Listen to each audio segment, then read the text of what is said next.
Welcome everyone, कैसे हैं आप लोग। बहुत दिनों बाद आ चुका हूँ लीनियर इनइक्वालिटीज़ का लेक्चर 2 लेकर। ठीक है, कुछ दिनों से अच्छे से वीडियोस बना नहीं पा रहा हूँ, लेकिन आज मौका मिला है फिर से, तो मैं इसी मौके का इस्तेमाल करके मैं इसका सेकंड लेक्चर लाया हूँ। इसमें मैं कुछ वर्ड प्रॉब्लम्स एग्जांपल के तौर पे मैं बताऊँगा कि कैसे सॉल्व करना होता है, और एक नया टाइप का क्वेश्चन भी है जो एनसीईआरटी के एक्सरसाइज में है, वो भी मैं करना सिखाऊंगा कि कैसे करना पड़ेगा। अगर दो दो इनइक्वलिटी के साइन होते हैं तब क्या करना पड़ेगा, क्या स्टेप्स आपको करने पड़ेंगे सॉल्व करने के लिए, और आपको इसको ग्राफिकल मेथड से कैसे रिप्रेजेंट करना है वही बता दूंगा। ठीक है, ये लेक्चर ज़्यादा बड़ा मैं रखूँगा नहीं, थोड़ा सा लेक्चर रखूँगा। ठीक है, ट्राई करूँगा कि इस छोटे से लेक्चर से आपको बहुत बेनिफिट हो सके, बिकॉज लेक्चर 1 में ही आपने half portion of the chapter आपने कंप्लीट कर लिया है। बहुत आसान से चैप्टर है, ज़्यादा कुछ इसमें है नहीं। नेक्स्ट आपका जो लेक्चर आने वाला है वो परम्यूटेशन कॉम्बिनेशन का। मुझे तो टाइम दीजिए, मैं थोड़ा सा रिसर्च कर रहा हूँ। ठीक है, रिसर्च का मतलब होता है कि कौन से क्वेश्चंस करवाने चाहिए मुझे, ठीक है, जो आपके लिए एकदम अच्छा फिट हो जाए। बिकॉज अगर मैं ऐसा क्वेश्चन दे दूँ जो हार्ड है, तो आप हो सकता है कि आप थोड़ा सा इनसिक्योर फील करो कि भाई मुझे चैप्टर नहीं आ रहा। ऐसा नहीं होना चाहिए। ठीक है, ईजी क्वेश्चंस दूंगा, थोड़ा सा बीच बीच में थोड़ा सा ट्रिकी क्वेश्चंस भी दूंगा, जिससे कि आपका कॉन्फिडेंस जो है वो कॉन्सिस्टेंट रहे। ठीक है, तो मैं क्वेश्चंस ढूंढ रहा हूँ, जो अच्छे क्वेश्चंस आप मिलेंगे मैं आपको करवाऊँगा। एनसीईआरटी बुक के भी क्वेश्चंस मैं करवाऊँगा एग्जाम्पल्स के। ठीक है, तो आपको बस थोड़ा सा सब्र रखना है। मैं वीडियो बनाऊँगा, उसके ऊपर लेक्चर बनाऊँगा। ठीक है, और परम्यूटेशन कॉम्बिनेशन में दावे से कह सकता हूँ आपको मैं एकदम सरल तरीके से इस चैप्टर को समझा दूंगा कि इस चैप्टर का असली रूपरेखा क्या है। ठीक है, इस चैप्टर में मतलब असली में क्या चीज़ है, क्या इसका फैक्ट है, क्या इसका you can say theme type you can say, वो क्या है चीज़, वो आपको मैं बताऊंगा।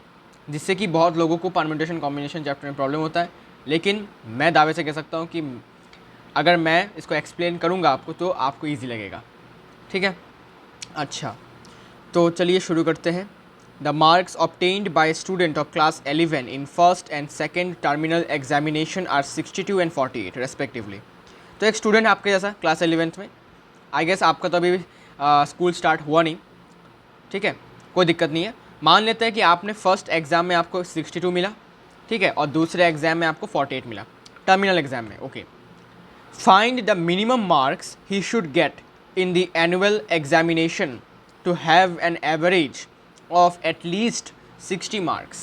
अब तुमको थर्ड एग्ज़ाम में अब तुम्हारे थर्ड एग्ज़ाम में मिनिमम मार्क्स कितने आने चाहिए, जिससे कि अगर तुम फर्स्ट एग्ज़ाम, सेकंड एग्ज़ाम और थर्ड एग्ज़ाम के मार्क्स का एवरेज करते हो तो एवरेज एटलीस्ट 60 मार्क्स आना चाहिए। एटलीस्ट का मतलब क्या होता है, मैंने बताया था।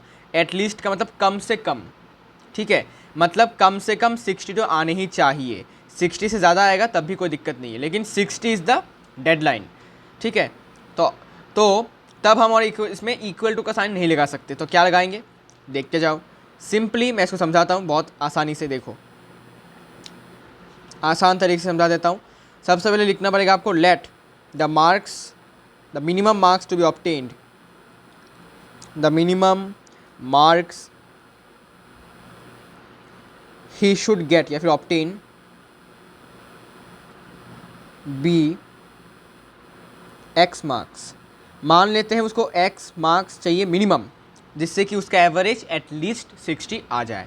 अब मुझे बताओ कि एवरेज क्या होगा। तो तुम बोलोगे भाई बहुत आसान है, एवरेज होगा आपका 62 मार्क्स प्लस फिर 48, फिर अभी थर्ड एग्ज़ाम का जो रिजल्ट आएगा उसका जो x मार्क्स है। एवरेज कैसे निकालते हैं, total sum by total number of observation. 3 observation है, इनका सम किया डिवाइडेड बाय 3 किया। अब इसका जो वैल्यू होना चाहिए, जो हमारा क्या है, दिस इज़ अवर एवरेज। ये जो एवरेज होना चाहिए वो कितना होना चाहिए, एटलीस्ट 60 मार्क्स होना चाहिए। मतलब क्या होना चाहिए, 60 के बराबर होना चाहिए, तो इक्वल टू साइन दूंगा। एंड एटलीस्ट 60 का मतलब 60 से ज़्यादा भी हो सकता है, कोई दिक्कत नहीं है। तो कौन सा साइन होगा, ग्रेटर इक्वल्स टू। ठीक है, मतलब इसका वैल्यू 60 के बराबर भी होना चाहिए, प्लस 60 से ज़्यादा होगा तब भी कोई दिक्कत नहीं है। ठीक है, एटलीस्ट का मतलब होता है कम से कम। कम से कम तुमको 60 चाहिए होता है, 60 से ज़्यादा होगा तो बल्ले बल्ले है। ठीक है, इसलिए याद रखना, अगर एटलीस्ट लिखा हुआ है तो ग्रेटर इक्वल्स टू का साइन बैठता है, ठीक है। अच्छा, मतलब इसका जो वैल्यू जो एवरेज आएगा तुम्हारा, ये या तो 60 के बराबर होना चाहिए, और एटलीस्ट का मतलब होता है 60 से ज़्यादा भी होगा तो कोई दिक्कत नहीं है, ठीक है। लेकिन 60 इज़ द डेडलाइन, ये बाउंड्री है, इसके नीचे नहीं जा सकते, इसके ऊपर जाओगे कोई दिक्कत नहीं है, ऐसा है। तो फिर मैं इसको लिखूँगा greater equals to 60, okay. Cross multiply करते हैं, इसको प्लस करते हैं, ऊपर ऊपर कितना होगा 110, ठीक है, ऊपर होगा 110 plus x greater equals to 180। अब 110 को उस तरफ लेके जाओ तो 110 ग्रेटर इक्वल्स टू 110, अच्छा 180 माइनस 110 मतलब 70 होगा। तो x का जो वैल्यू है वो 70 से बराबर भी है और 70 से ज़्यादा भी है। इसका मतलब क्या है, मतलब उसको मिनिमम या तो 70 मार्क्स उसको चाहिए होगा, या फिर अगर वो 70 से ज़्यादा भी लाता है तब भी उसका एवरेज जो आएगा वो 60 मार्क्स से ज़्यादा हो जाएगा, ठीक है। तो मिनिमम मार्क्स निकालने के लिए क्या करेंगे, जो वैल्यू आया है वही आपको बताना है कि उसको मिनिमम 70 चाहिए। उसको कितना चाहिए मिनिमम उसको 70 मार्क्स चाहिए होगा। अगर 70 मार्क्स से उसको ज़्यादा मिलता है तो भाई उसका एवरेज 60 मार्क्स से ज़्यादा होगा, लेकिन अगर उसे 70 से कम मिलता है तब उसका एवरेज 60 से कम हो जाएगा। ये नहीं होने देना है, इसीलिए मिनिमम होना चाहिए। डेडलाइन कितना है 70, 70 इज़ द बाउंड्री लाइन। इससे नीचे जाओगे तो एवरेज 60 से कम हो जाएगा। तो यही आपका मिनिमम मार्क्स है, मतलब मिनिमम मार्क्स उसको चाहिए होगा एवरेज को 60 मार्क्स रखने के लिए एटलीस्ट, ठीक है। तो जो वैल्यू आया वही आपका आंसर होगा। एक्स का वैल्यू होगा मिनिमम 70 डिग्रीज, ठीक है, सॉरी 70 मार्क्स। तो आंसर क्या होगा कि मिनिमम मार्क्स होना चाहिए 70। अगर 70 से कम हुआ तो भाई साहब उसका एवरेज 60 मार्क्स नहीं हो पाएगा। अगर ज़्यादा हुआ तो कोई दिक्कत नहीं है, लेकिन कम नहीं होना चाहिए। तो मिनिमम मार्क्स कितना होना चाहिए 70 मार्क्स इज़ द मिनिमम, 70 से कम नहीं होना चाहिए। 70 is the boundary deadline you can say, ठीक है। ऐसा आपको क्वेश्चन को सॉल्व करना होता है। उम्मीद करूँगा समझ में आया होगा। एक और एग्जांपल लेता हूँ तो और क्लियरली समझ में आएगा, ठीक है। अब अगर मैंने कहा कि थोड़ा नहीं, ये सब कुछ मैं एनसीईआरटी एग्जांपल से दे रहा हूँ, ठीक है, कहीं और से नहीं दे रहा हूँ, सब एनसीईआरटी न्यू रैशनलाइज वर्जन का आपका एग्जांपल से दे रहा हूँ। पेज नंबर कितना मुझे पता नहीं, आई गेस एग्जांपल 8 है ये।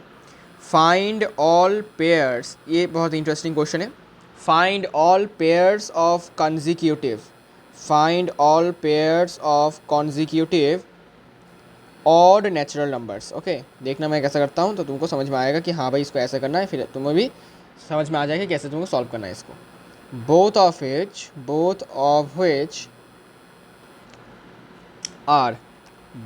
which are larger than 10 such that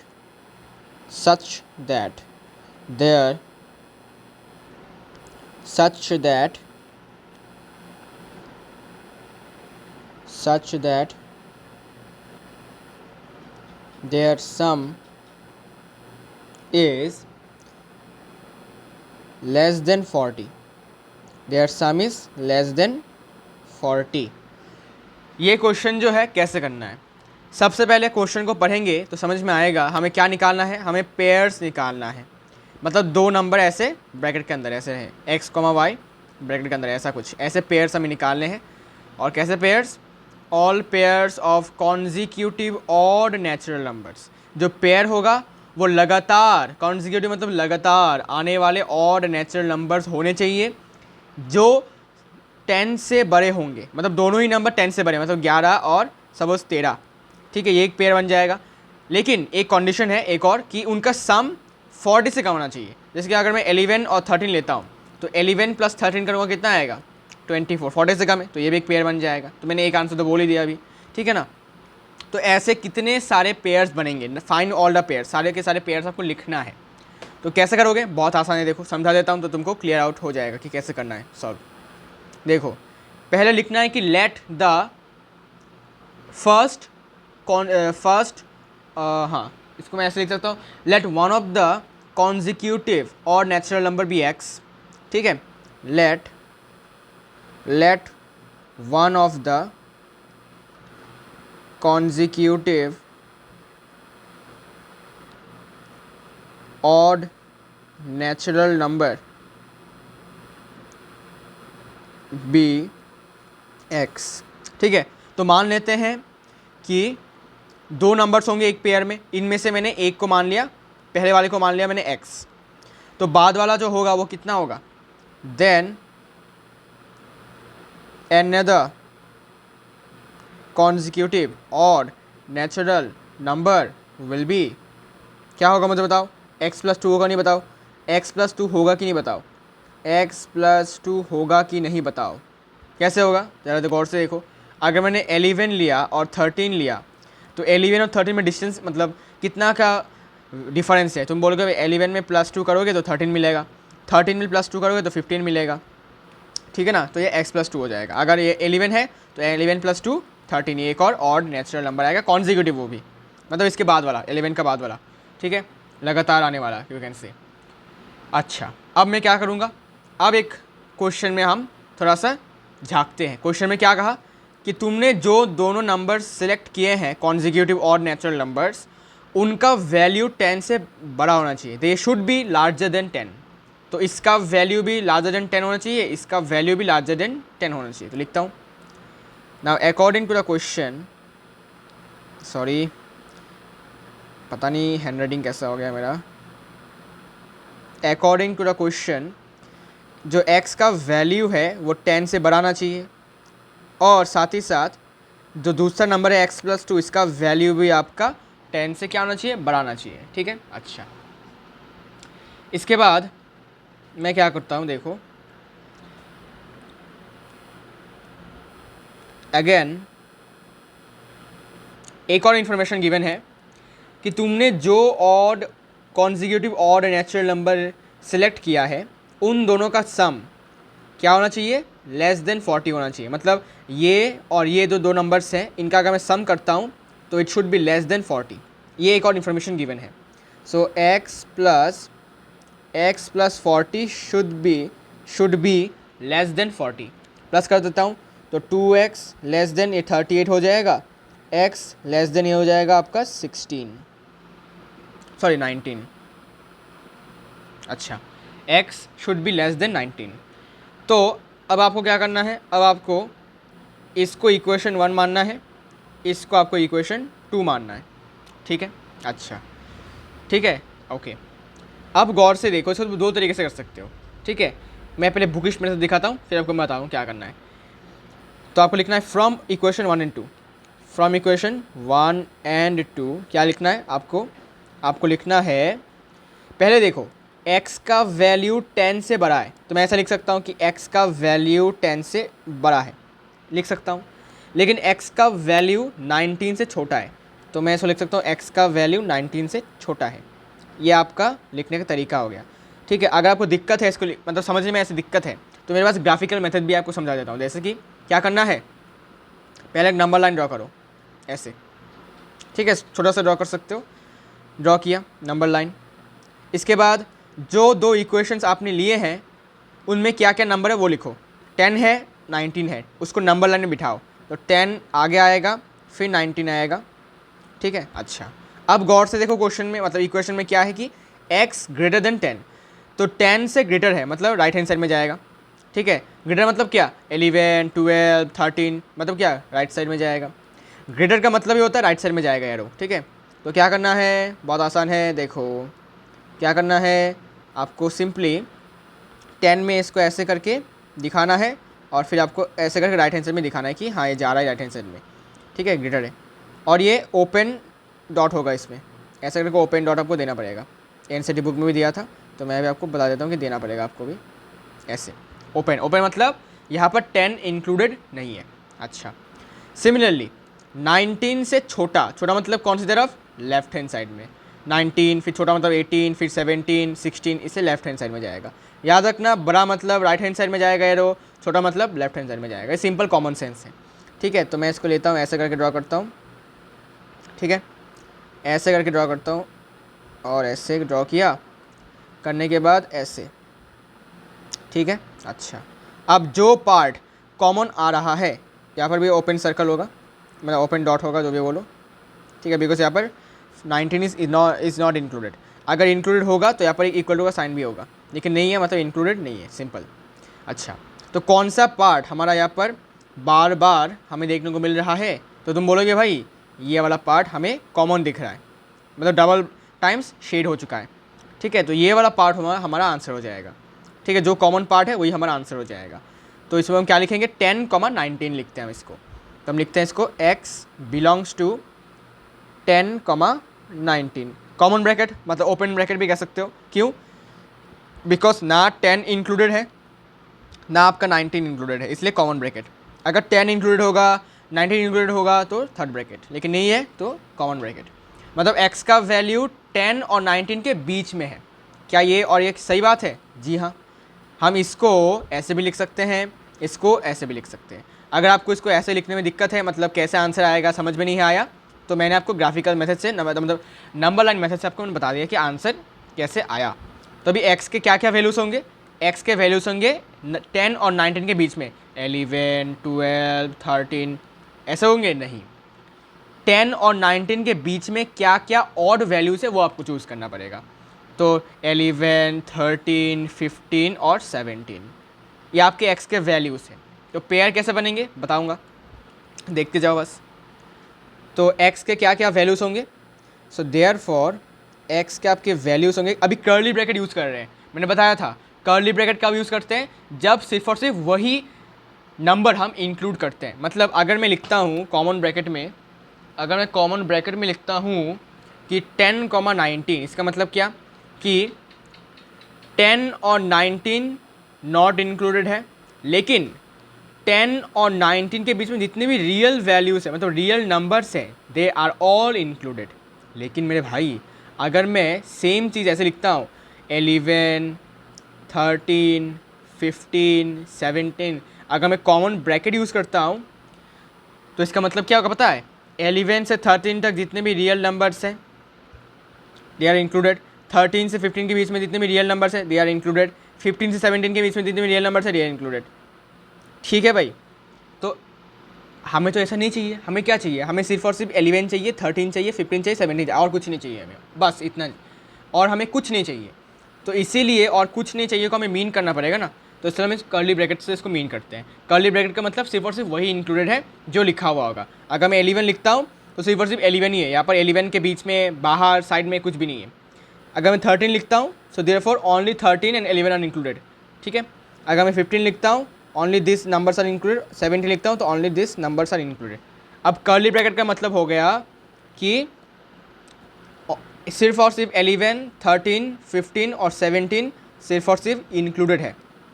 इनके बीच में कोई भी नंबर, इनके बीच में कोई भी नंबर, इनके बीच में कोई भी नंबर इंक्लूडेड नहीं है। तो कर्ली ब्रैकेट हम तब यूज़ करते हैं जब हम सिर्फ और सिर्फ इन 4 नंबर्स को मीन कर रहे हैं। देखो और भी बहुत सारे नंबर्स हो सकते हैं। ठीक है, अच्छा अब पेयर कैसे बनेगा? सिंपल है, आपको लिखना है कि अगर x का वैल्यू 11 हुआ तो पेयर कैसा बनेगा? पेयर बनेगा 11, 13। समझ आया कैसे हुआ? बहुत आसान है। अगर x का वैल्यू मैं 11 पुट करता हूँ तो x + 2 क्या आएगा? 13 आएगा, तो ये एक पेयर बन जाएगा। क्लियर बात है। अगर मैं x का वैल्यू 13 पुट करता हूँ तो पेयर क्या बन जाएगा? पेयर बन जाएगा 13, इसके बाद वाला जो कॉन्जिक्यूटिव है 15। समझ आया? अगर मैं x का वैल्यू पुट करता हूँ 15 तो पेयर क्या बन जाएगा? पहले आपको लिखना पड़ेगा 15, फिर इसके बाद वाला जो नंबर होगा जो कि 17। ठीक है, अच्छा इसके बाद अगर मैं x का वैल्यू पुट करता हूँ 17 तो फिर पेयर क्या बनेगा? पेयर बनेगा पहले 17, इसके बाद 19। तो क्या क्या पेयर बन गया है? 11, 13, 13, 15, 15, 17, 17, 19। अब हम थोड़ा क्रॉस चेक करते हैं कि हमारा आंसर करेक्ट है कि नहीं। 10 और 13 they are both greater than 10। Okay, ये भी दोनों 10 से बड़े हैं, ये दोनों नंबर्स भी 10 से बड़े हैं, ये दोनों नंबर्स भी 10 से बड़े हैं। अब देखते हैं इनका सम 40 से कम है कि नहीं। 13 + 11 24, इसको प्लस करेंगे 28, इसको प्लस करेंगे 32, इसको प्लस करेंगे 36। Got it? क्लियर बात है। तो इन सब का मैंने सम किया तो 40 से कम आ रहा है, मतलब हमारा आंसर करेक्ट है। लेकिन अगर मैं लेता हूँ 19, 21 तो ये तो भाई 10 से बड़े हैं, लेकिन इनका सम कितना आ रहा है देखो, इनका सम कितना आ रहा है, इनका सम आपका 40 के बराबर आ रहा है, ओके। और हमें ये नहीं चाहिए, 40 के बराबर नहीं चाहिए, बिकॉज क्वेश्चन में बोला है कि लेस देन 40 मतलब लेस देन 40, 40 के बराबर भी नहीं, 40 से ज़्यादा भी नहीं, ठीक है। तो आपका आंसर सिर्फ और सिर्फ ये हो जाएगा, ये पेयर, ये पेयर, ये पेयर और ये पेयर आपका आंसर हो गया, ठीक है। दिस आर योर आंसर, ठीक है। बक्सा बना लेता हूँ। अरे क्या हुआ, बक्सा बना देता हूँ।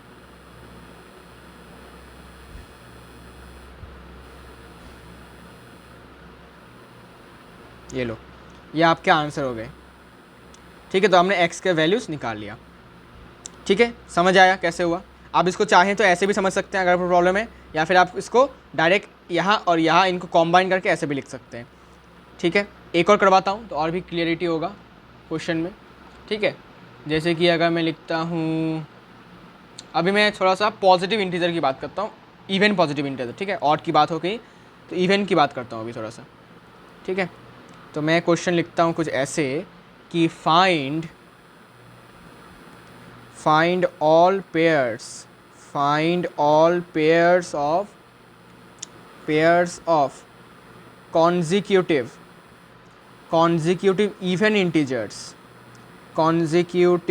even integers, ठीक है।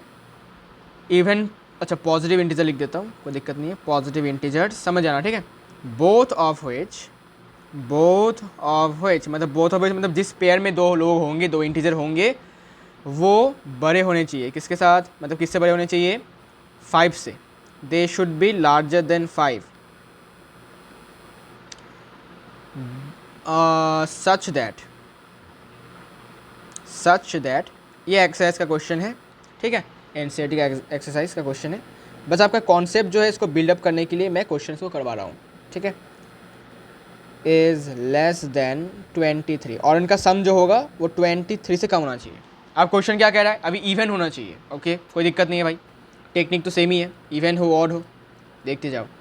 तो हमने क्या करना है भाई, अपन लोगों को क्या करना है, अपन लोगों को लेट कर लेना है। Let one of the consecutive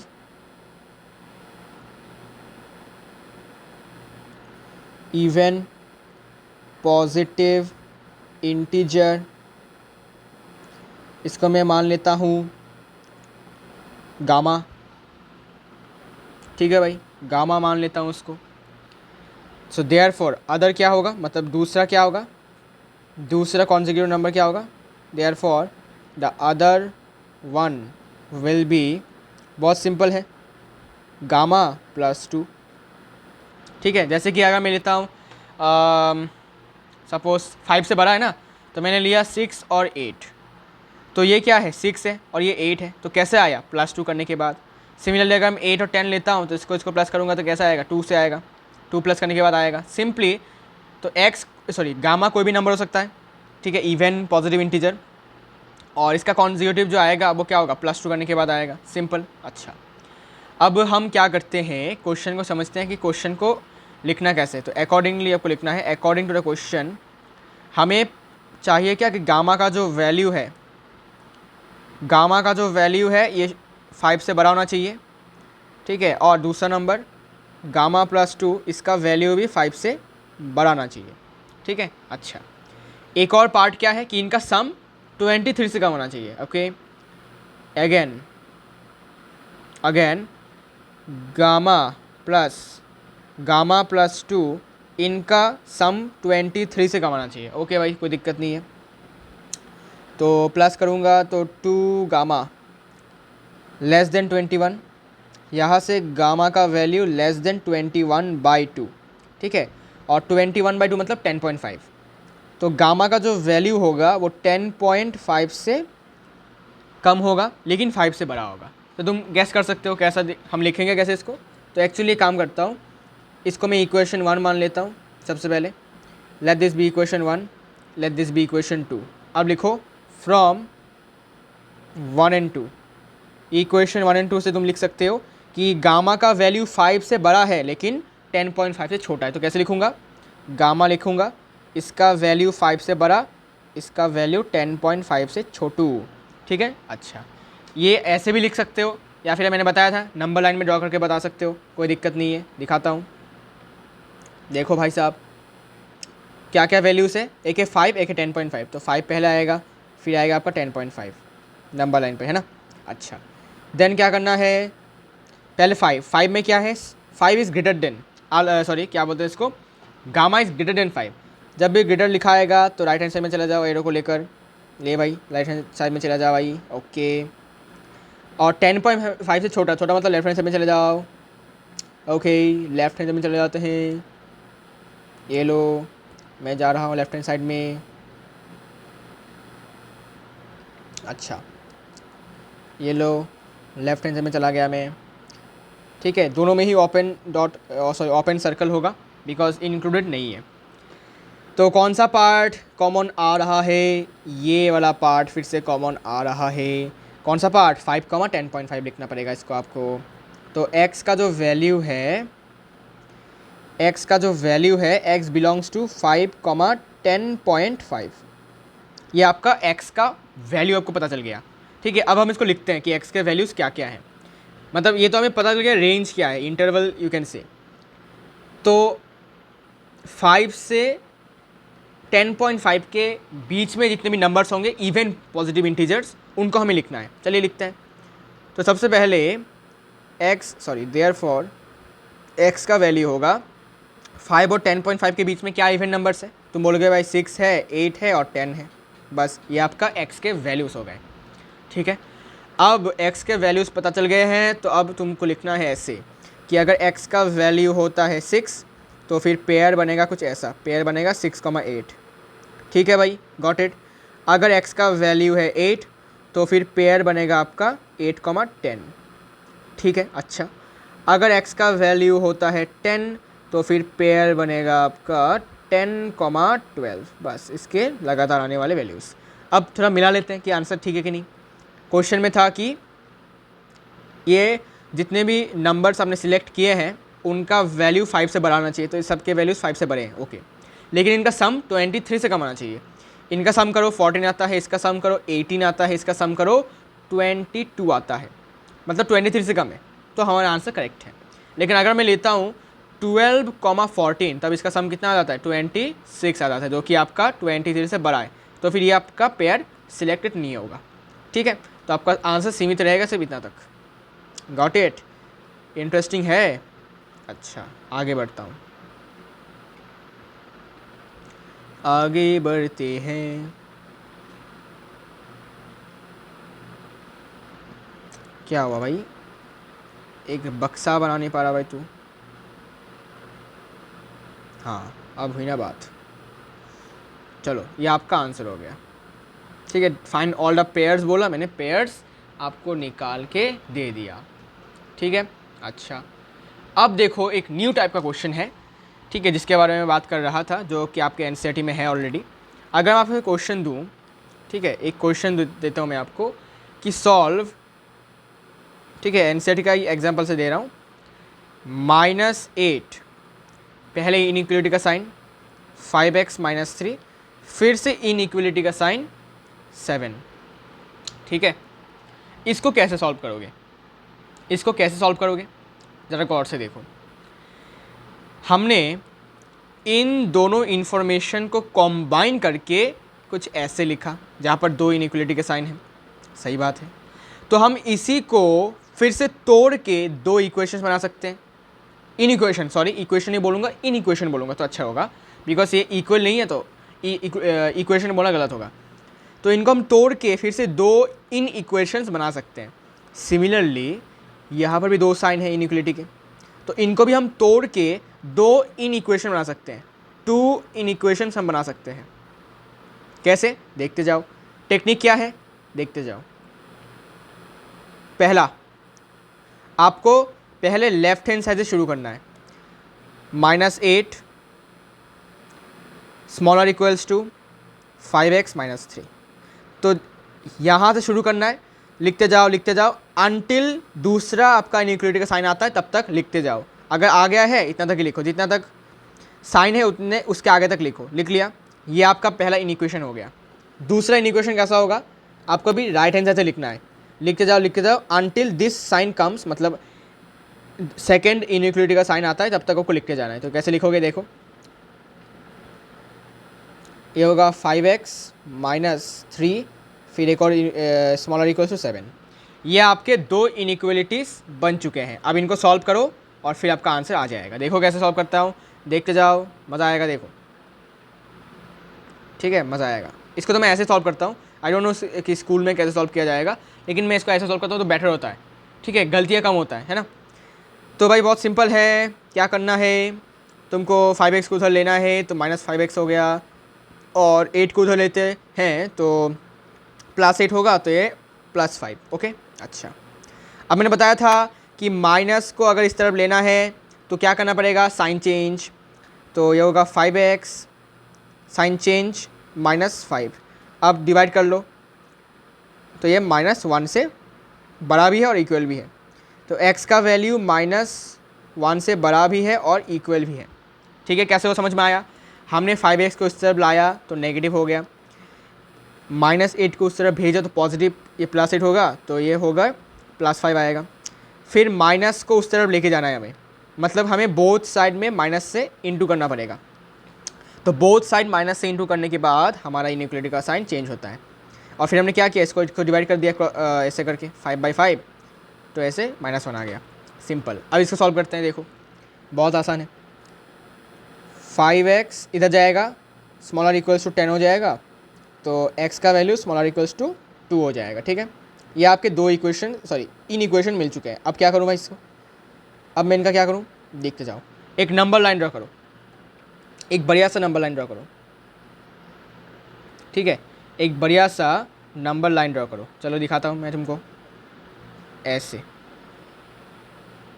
तो पहले कौन सा पहले कौन आएगा, -1, क्योंकि वो छोटा है। फिर आएगा आपका 2, ठीक है। अच्छा, अब गौर से देखो, -1 से बड़ा है और इक्वल है x, मतलब बड़ा मतलब राइट हैंड साइड में जाएगा। तो इसको हम राइट हैंड साइड में भेजते हैं, राइट हैंड साइड में भेजते हैं भाई इसको वाइट कलर से, ठीक है। इसको हम राइट हैंड साइड में भेज देते हैं ऐसे, येलो, ये लो भाई। और एक और बात, यहाँ पर आपका क्लोज्ड सर्कल होगा, क्यों, बिकॉज यहाँ पर आपका जो x है वो इंक्लूडेड है। कैसे, बिकॉज यहाँ पर इक्वल टू का साइन है, मतलब ये x इंक्लूडेड है, ठीक है। अच्छा, -1 नहीं लिखा क्या मैंने यहाँ पर, ये तो माइनस सिर्फ दिख रहा है मुझे, -1 होगा, ओके, कोई दिक्कत नहीं है, लगता है मिट गया होगा या फिर मैंने लिखा नहीं होगा गलती से, ओके, कोई दिक्कत नहीं है। अब 2 से x का वैल्यू बराबर है, छोटा है, छोटा मतलब लेफ्ट हैंड साइड में चला जाएगा एरो, ठीक है ना भाई, लेकर जाओ इसको लेफ्ट हैंड साइड में, ठीक है। यहाँ पर भी क्लोज्ड सर्कल है, बिकॉज यहाँ पर भी जो 2 है वो इंक्लूडेड है, बिकॉज इक्वल टू का साइन है, सिंपल। अब मुझे बताओ कौन सा जगह आपको कॉमन दिख रहा है, तुम बोलोगे ये वाला जगह, ये वाला जगह आपका कॉमन दिख रहा है। तो आंसर क्या होगा, आंसर बहुत आसान है, -1, 2, ठीक है, -1, 2, x का वैल्यू हो जाएगा, x बिलोंग्स टू -1, 2। अब गौर से देखो, क्योंकि इक्वल टू का साइन है तो कौन सा ब्रैकेट लगेगा, क्लोज्ड ब्रैकेट लगेगा। क्लोज्ड ब्रैकेट का मतलब होता है कि -1 भी इंक्लूडेड है और 2 भी इंक्लूडेड है, ये आपका क्लोज्ड इंटरवल हो गया, पढ़ाया था मैंने सेट चैप्टर में, हाँ। तो x का वैल्यू जो होगा इट बिलोंग्स टू -1, 2, मतलब -1 इंक्लूडेड है, -2 भी इंक्लूडेड है, और -1 और 2 के बीच में जितने भी रियल नंबर्स है वो सब भी इंक्लूडेड है, ठीक है भाई। तो आंसर कुछ आपका ऐसा आ गया, उम्मीद करूँगा समझ गए होंगे। अब इसको तुम ऐसे भी लिख सकते हो, कोई दिक्कत नहीं है। और x का value greater equals to -1, smaller equals to 2, ऐसे भी लिख सकते हो, सेम चीज़ है भाई, ऐसे भी लिखो वैसे लिखो, कोई दिक्कत वाली बात ही नहीं है, कोई दिक्कत वाली बात नहीं है, ठीक है। अच्छा, तो याद रहे कि क्वेश्चन को समझना है, समझने के बाद क्वेश्चन को अटेम्प्ट करना है। अगर मैं ये वाला क्वेश्चन दूँ तो कैसे सॉल्व करोगे बताओ, ये वाला क्वेश्चन अगर तुमको मैं करने को दूँ, जैसे कि 7 greater smaller equals to 3x + 11 divided by आपका 2, फिर इट इज़ और 7 से बड़ा होगा, 7 3x plus 11/2 is greater equals to 7 and smaller equals to 11। ये कुछ ऐसा है। कैसे तोड़ोगे इसको, ट्राई करो, ठीक है, वीडियो को पॉज करके ट्राई करो, इसके बाद मैं बताता हूँ।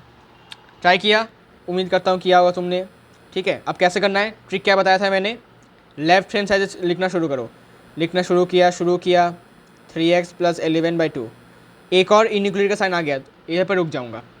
फिर अभी राइट हैंड साइड से लिखना स्टार्ट करता हूँ, तो 3x plus 11/2 smaller equals to 11 हो गया।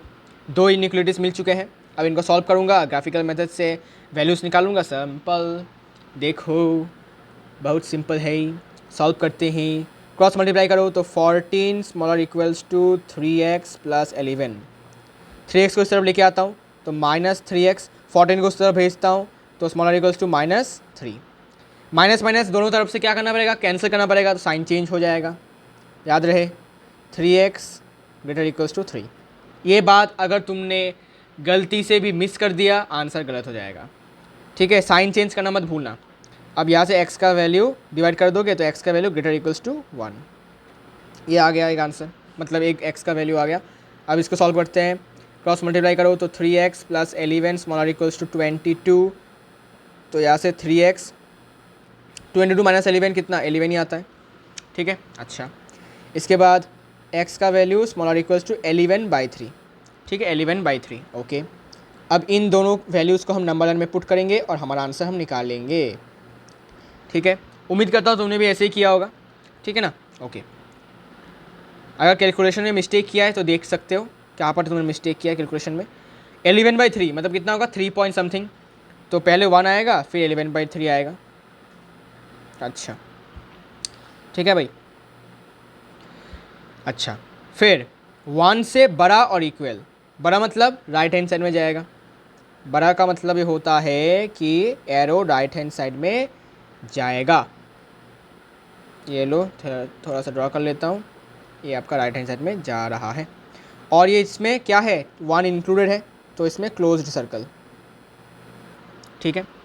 इसके बाद 11/3 से छोटा, छोटा मतलब लेफ्ट हैंड साइड। छोटा का मतलब लेफ्ट हैंड साइड में जाएगा एरो, ये रहा गया, ठीक है। इसमें 11/3 इंक्लूडेड है बिकॉज इक्वल टू का साइन है, तो इसमें भी क्लोज्ड सर्कल। अच्छा, अब कौन सा पार्ट इक्वल दिख रहा है, मतलब कॉमन दिख रहा है भाई साहब, फिर से यही पार्ट कॉमन दिख रहा है मुझे तो, ठीक है। तो कॉमन पार्ट दिख रहा है मतलब कुछ ना कुछ तो सोल्यूशन है, ठीक है। अगर कॉमन पार्ट नहीं है मतलब नो सोल्यूशन। अच्छा, देखो अभी तो फिर ये आपका x का जो वैल्यू होगा वो 1,11/3 होगा। अब दोनों इंक्लूडेड है इसलिए थर्ड ब्रैकेट का इस्तेमाल भी होगा, मतलब 1 इंक्लूडेड है, 11/3 भी इंक्लूडेड है, और इनके बीच में जितने भी रियल नंबर्स है वो सारे इंक्लूडेड है, मतलब सारे के सारे आपके इस वाले इनइक्वालिटी का सोल्यूशन भी है जाएगा, मतलब हो जाएगा, सिंपल सी बात है, ठीक है भाई साहब। मज़ा आया कि नहीं, उम्मीद करता हूँ समझ में आ गया होगा, ठीक है। तो अगर दो इनइक्वालिटी का साइन हो तो इनको आपको तोड़ना पड़ेगा दो इनइक्वालिटीज़ में, और फिर सॉल्व करो, ग्राफिकल मेथड से इनको सॉल्व कर सकते हो, या फिर अगर आप एक्सपर्ट हो तो आप ऐसे डायरेक्ट लिख सकते हो। इसके बाद देखो, इसको मैं ऐसे भी लिख सकता हूँ कि x का वैल्यू आपका 1 से बड़ा है लेकिन 11/3 से छोटा है, ऐसे भी लिख सकता हूँ। कोई दिक्कत वाली बात है क्या, नहीं है तो लिखो आराम से, ठीक है। क्या क्लियर हुआ मेरी बातें, क्या मेरी बातें आपके समझ से परे हैं या फिर आपके समझ के अंदर है, बताइएगा ज़रूर। कैसा लगा एक्सप्लेनेशन ज़रूर बताइएगा। एक लास्ट क्वेश्चन हम करेंगे, ठीक है, फिर हम एक्सरसाइज में आ जाएंगे, बिकॉज मैं ज़्यादा आपको क्वेश्चंस करवाने की मैं यू कैन से मुझे लगा कि ज़्यादा आपको मैं क्वेश्चंस करवाऊंगा नहीं, बिकॉज एक्सरसाइज में ही अच्छे अच्छे क्वेश्चंस हैं एक्सरसाइज में, ठीक है। तो मैं उसको करवाऊंगा, और ज़्यादा बड़ा चैप्टर है भी नहीं, आसान सा चैप्टर है, तो इसमें ज़्यादा आपको दिमाग लगाने की ज़रूरत नहीं है, ओके। टाइम वेस्ट भी हो जाएगा आपका, इसलिए मैं चाहता हूँ कि जल्द से जल्द हम इसको ख़त्म कर सकें। अच्छा, एक और क्वेश्चन करवाता हूँ, देखो तो समझ में आएगा। जैसे कि ये वाला क्वेश्चन, इसमें दो अलग अलग इक्वेशन गिवन है, तो मैं दिखाता हूँ कैसा है। तो इसमें कुछ ऐसा है कि एक्सरसाइज का क्वेश्चन है एक्चुअली, ठीक है। 3x - 7 greater than 2 × x - 6 and एक और इनइक्वालिटी गिवन है अलग से 6 minus x greater than 11 minus 2x। अच्छा भाई, अब हम इन दोनों का अलग से x का वैल्यू निकालेंगे और ग्राफिकल मेथड से या फिर अपने स्टाइल में हम इसको सॉल्व कर सकते हैं। अच्छा, तो फिर ये हो जाएगा 3x minus 7 greater than 2x minus 12, x greater than यहाँ पर आएगा तो -5 हो जाएगा। आसान, ठीक है। देन यहाँ पर अगर मैं x को इस तरफ लाता हूँ तो पॉजिटिव x होगा और 6 को इस तरफ भेजूँगा तो भाई 5 से ग्रेटर आएगा। अच्छा, अब देखो नंबर लाइन ड्रॉ करिए, ड्रॉ कर लिया। -5 पहले आएगा क्योंकि वो छोटा है 5 से। अच्छा, अब देखते हैं क्या है। -5 से बड़ा मतलब राइट हैंड साइड, -5 से बड़ा मतलब राइट हैंड साइड,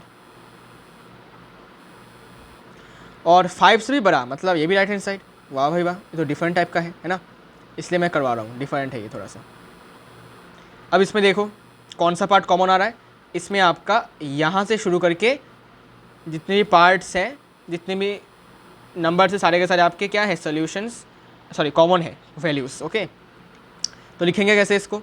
अब मुझे बताओ ये 5 से शुरू होकर कहाँ तक जा रहा है। तुम बोलोगे भाई इन्फिनिटी तक जा रहा है, ठीक है, बिकॉज इसके बाद आएगा 6, 7, 8, 9, 10, 11, ऐसे करते करते करते करते आप तो इन्फिनिटी तक जाएगा ये, ठीक है, आप तो इन्फिनिटी तक जाएगा ये। तो इसको मैं लिख सकूँगा ऐसे कि x का वैल्यू आपका 5 कॉमा इन्फिनिटी के इसके बिलोंग करता है, ठीक है। अब क्या 5 इंक्लूडेड है, नहीं है, तो कॉमन ब्रैकेट दोनों में, ठीक है। और इसको मैं कैसे लिख सकता हूँ, इसको मैं ऐसे भी लिख सकता हूँ कि x का वैल्यू आपका 5 से तो बड़ा है, सॉरी हाँ 5 से बड़ा है लेकिन इन्फिनिटी से छोटा है, ठीक है। इसको हम ऐसा भी लिख सकता है, इसको हम ऐसा भी लिख सकता है। तो दोनों ही आंसर आपके करेक्ट है, एक है 5 कॉमा इन्फिनिटी, या फिर ऐसे भी लिख सकते हो, कोई दिक्कत वाली बात नहीं है।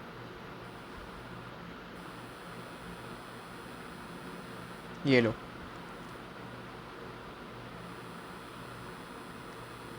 समझ आया ग्राफिकल मेथड कैसा है। ग्राफिकल मतलब नंबर लाइन वाला मेथड, ठीक है।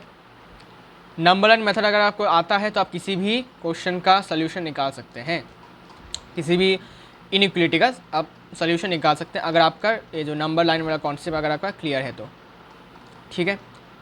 अच्छा जी, ये बात है। इसी के साथ यह वीडियो मैं यहीं पे एंड करूँगा, ठीक है। बहुत छोटा सा लेक्चर मैंने रखा इसको, 40 मिनट्स का, ज़्यादा नहीं, बिकॉज बहुत कुछ हमने पढ़ लिया था लेक्चर 1 में ही। तो लेक्चर 2 में मैं बस उस you can say word problems को लेकर मैं बातचीत करना आया था, ठीक है, कि आपको वर्ड प्रॉब्लम्स को कैसे फेस करना है और फिर ऐसे टाइप के क्वेश्चन को कैसे फेस करना है जिसमें 2 इनइक्वलिटी के साइन है। सिंपल है, दोनों को तोड़ देंगे, दोनों पार्ट्स में, दोनों इनइक्वलिटी में तोड़ेंगे, फिर अलग अलग से सोल्यूशन निकालेंगे और इनको नंबर लाइन में प्लॉट करके हो गया अपना आंसर। जो कॉमन पार्ट आएगा वही हमारा आंसर, मतलब वही हमारा सोल्यूशन हो जाएगा इनइक्वलिटी का। ओके, अच्छा जी। सो उम्मीद करता हूँ आज का वीडियो आपको अच्छा लगा होगा। नेक्स्ट वीडियो हमारा होगा एक्सरसाइज 5.1 का सोल्यूशन वाला वीडियो, ठीक है। 2 ही एक्सरसाइज है, एक है 5.1, एक है मिसलेनियस एक्सरसाइज, जो कि बहुत आसान है लेकिन इंपॉर्टेंट भी है साथ ही साथ, तो आपको दोनों ही करने पड़ेंगे, ठीक है। मैं करवाऊँगा, कोई दिक्कत वाली बात नहीं है। बस आपको अच्छे से क्वेश्चन को अगर प्रॉब्लम हो रहा है तो बता सकते हो भाई कमेंट्स में कि क्या दिक्कत हुआ और कहाँ पर समझने में आपको प्रॉब्लम हुआ है। अगर समझने में प्रॉब्लम नहीं है तो लाइक ठोको, अगर समझने में प्रॉब्लम है तो कमेंट करो कि भाई मुझे यहाँ पर समझ में नहीं आ रहा है। क्योंकि अगर आप अभी से अगर आप अपने डाउट्स को क्लियर अप नहीं करोगे तो ये बैकलॉग्स की तरह बन जाएंगे, और बैकलॉग्स बन गया मतलब भाई ये ख़त्म होगा नहीं कभी भी, और ठीक है। इसलिए मिलते हैं आपके साथ नेक्स्ट वीडियो में, तब तक के लिए take care and bye bye.